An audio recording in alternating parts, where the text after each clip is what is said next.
The island of Sodor is a very busy place.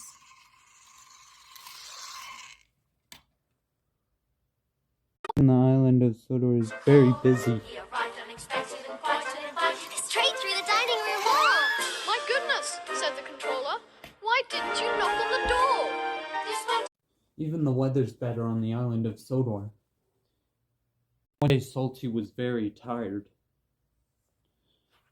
And later today he met James. Hello, Salty. Hello, James. Today is going to be a very foggy day. And it's going to be late tonight. I hope you're ready and prepared, Salty. I am ready and prepared. I hope the storm doesn't kill us.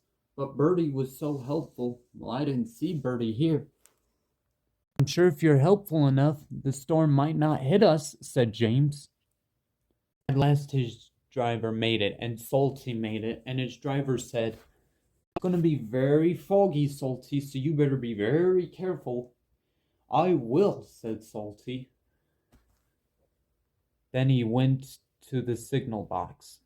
So then him and his wife took a ride. The storm soon started, and Salty moved along.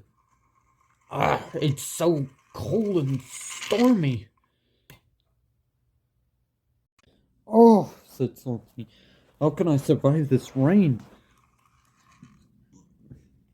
Then his driver came out and his driver said to him, "Well, Salty, you've got to be very careful because it is very stormy. I know, what can I do?" And it rained all night, too. "James, what do we do?" "I don't know," said James. Then the next day, they congratulated Salty and said, "Well done, Salty. You saved us last night from that nasty rainfall." Salty was proud indeed. At last, sometimes saving people from rain isn't always the important thing, but being a really useful engine is.